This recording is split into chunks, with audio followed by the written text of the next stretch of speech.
Écoutez les gars, regardez ce qui se passe. Le Pilier du Vrai te revient avec une nouvelle vidéo et aujourd'hui c'est un peu spécial parce que c'est une recommandation d'un commentateur en fait, je ne sais pas s'il est abonné, sans doute fan de Laurent Jackson qui me dit je ne peux pas réagir à Rio Prime parce que Rio Prime c'est pas sérieux, les opinions là-bas sont à la légère, vas-y réagis à la chaîne officielle. Donc je lui demande de m'envoyer la meilleure vidéo de Rio avec son argumentateur le plus puissant. Et voilà, je me retrouve avec les primes de Mugiwara et de Mihawk révélées et expliquées. Donc en fait, c'est un résumé de Ryo Sensei, chaîne officielle, du chapitre 1058. Ça promet. Alors, sans plus attendre, on va pas perdre de temps. Let's go.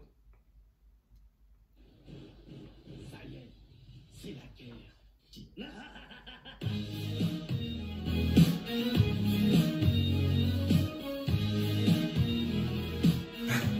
Attends. Il est sérieux, il a mis Vista dans son intro et vous allez me dire que ça c'est sa chaîne qui est sérieuse. Ok, allons-y.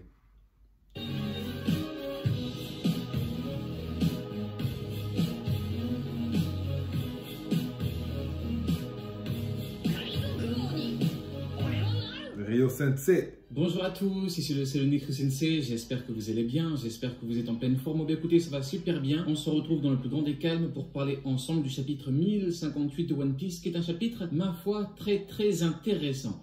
Alors tout d'abord, petit aparté, au niveau des spoils, c'est devenu très intéressant, infernal. Dès le mardi, on me bombarde Rio, c'est vraiment devenu n'importe quoi. On me demande de répondre à des spoils de liqueur de je ne sais où dès le mardi. C'est vraiment devenu n'importe quoi. Donc je préviens maintenant, j'ai un modo qui bloque. Voilà l'avantage de passer sous le radar, tu vois. Moi je suis un petit pirate, j'ai la prime de Chopper, je navigue dans les spots tranquillement et c'est ça, tu vois. Même si quand tu fais des lives, ça prend peut-être 10 minutes avant que les gens se présentent. C'est ça le game, c'est le One Piece game, tu vois. Au moins on a l'abri des spoils. Directement sur les réseaux parce que là c'est n'importe quoi. Ça commence vraiment à devenir abusé. Un mardi, on me dit Rio, regarde Rio. Non, les gars, franchement, vous exagérez. Et le pire, c'est que ces petits malins choisissent clairement les spoils qu'ils te balancent parce que la prime de Mihawk, oh, 3 milliards 6, oh, niveau Yonko, oh, incroyable. Par contre, bizarrement, on ne t'envoie que la prime de Mihawk. Bizarre. Donc moi, écoutez, je vais être honnête, hein, on m'a clairement spoilé la prime de Mihawk. Par contre, je me suis dit, mais comme c'est étrange, pourquoi est-ce qu'on me spoil que la prime de Mihawk? Est-ce que l'auteur aurait mis que la prime de Mihawk dans le chapitre? C'est tout de même très... Vous me dites que c'est sa scène sérieuse, mais je pense qu'il est toujours dans le débat en fait. Donc jusqu'à maintenant, je vois pas trop la différence entre cette chaîne-là et les Rio Prime. Eh bien en fait non, parce qu'à ma grande surprise, hein, eh bien Crocodile, oui mes amis, Crocodile a une prime de 2 milliards de berry. 2 milliards de berry. Grosse prime Crocodile, grosse prime.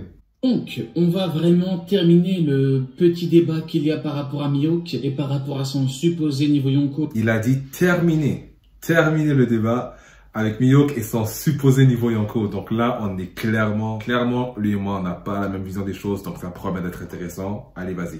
Hop. Il y a sa prime. Les gars, ne vous inquiétez pas, on va tout voir en détail. Mais là, par rapport à Mihawk, on va vraiment faire simple. Beaucoup ne réfléchissent pas, malheureusement. Mais bon, c'est pas grave. Soyons gentils, soyons pédagogues. On va faire les choses proprement et on va conclure ce débat. Petit débat, faux débat par rapport à Mihawk. Petite question. Est-ce que Crocodile a le niveau de Barbe Noire? Non, Crocodile n'a pas le niveau de Barbe Noire. Yonko avec 2 fruits. Est-ce que Crocodile détruit Zoro en 1 contre 1? Non plus. Est-ce que Crocodile vaut 2 euros? Encore moins. Non et non. Donc, c'est... Donc on est d'accord sur une chose au moins. On est d'accord sur une chose. Très simple, la prime de Mihawk ne le met pas au niveau Yonko. C'est aussi simple que ça. La prime de Crocodile ne le met pas bien au-dessus de Zoro et la prime de Crocodile ne le met pas au niveau de Barbe Noire Yonko avec 2 fruits dont le Gura Gura no Mi. Pareil pour... Avant de se lancer dans son argumentaire, Rio va parler de fans qui ne font pas attention aux détails, tu vois. Donc, lui, j'ai l'impression qu'il fait pas attention aux détails parce que Mihawk et Crocodile, leur prime, lorsque Brand New va nous expliquer la prime de Crocodile et lorsqu'il va nous expliquer la prime de Mihawk, dans une même page, il va nous donner des raisons complètement différentes. Alors, je ne vois pas pourquoi Rio agit comme si Crocodile et Mihawk avaient eu leur prime pour les mêmes raisons. Pour l'instant, c'est très bizarre parce que moi, je m'attendais à du lourd. Mais déjà là, soit c'est frauduleux, ou soit Ryo, il fait pas attention aux détails comme il dit. La prime de Mihawk prouve que Mihawk égale Yonko. Crocodile est aussi niveau Yonko avec sa prime alors. Et encore une fois, laissez-moi vous mettre à l'écran ce que Brand New va dire justement sur Crocodile et Mihawk. On voit très clairement que pour Crocodile, c'est son intellect, ses capacités de logia. Quant à Mihawk, on va faire référence à son titre et au fait que c'est un escrimeur encore supérieur à Leroux qui se trouve être de niveau Yonko. Très bizarre. Barbe Noire avait 2 fruits, le Yami Yami no Mi et le Gura Gura no Mi, et le Gura Gura no Mi qui peut détruire le monde. Il avait une prime de 2 milliards 2. Crocodile a une prime de 1 milliard 9. Où est-ce qu'il a vu ça? Personne ne fait cet argument-là. Crocodile, sa prime, c'est plus au niveau du danger qu'il représente, comme Robin. Et comme pour certains, le niveau de danger qu'il représente est aussi dû à leur puissance. Par exemple, Mihawk, si c'était un chasseur de marine qui faisait peur à personne, il n'aurait pas une aussi grosse prime. La preuve, Crocodile est aussi chasseur de marine. Vous comprenez? Crocodile, c'est non seulement un chasseur de marine, mais c'est un gars qui a retourné un pays en entier. C'est un gars qui est connu pour chercher les âmes antiques. Donc Crocodile, de base, il est plus vilain, il est plus méchant, il est plus cruel, machiavélique que Mihawk, tout ce que vous voulez. Et selon Ryo, Mihawk n'a pas passé Crocodile, etc. Donc si Mihawk et Crocodile ont une force à peu près équivalente, du fait que oui, il va dire que Mihawk est plus fort, mais il n'est pas capable de le passer facilement, pourquoi est-ce que Mihawk a une plus haute prime que Crocodile?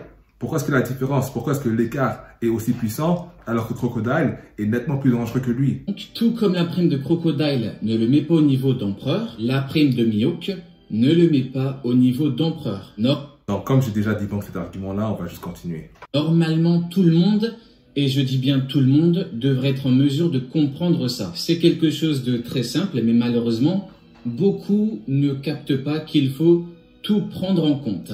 Mais c'est toi qui prends pas tout en compte parce que tu vas littéralement ignorer la page qui annonce la prime de Crocodile et la page qui annonce la prime de Mihawk. Il faut tout prendre en compte, je suis d'accord avec toi, mais pourquoi est-ce que tu ne le fais pas alors? Revenons un petit moment en arrière, qu'est-ce qu'on a eu? On a eu le cas Ryokugyo. Il est venu à Wano Kuni, il a terminé 2 commandants, et qu'est-ce qu'on nous a dit? Qu'est-ce qu'on nous a rabâché? Amiral égal empereur, Aramaki a pu battre 2 commandants facilement parce que Aramaki un très gros niveau. Sauf que, eh bien, l'auteur avait mis en évidence Babanuki. Babanuki qui était contrôlé par Otama, donc Babanuki qui contrôlait la prison, donc King et Queen étaient enfermés. Beaucoup n'ont rien voulu savoir, ils ont parlé, et au final...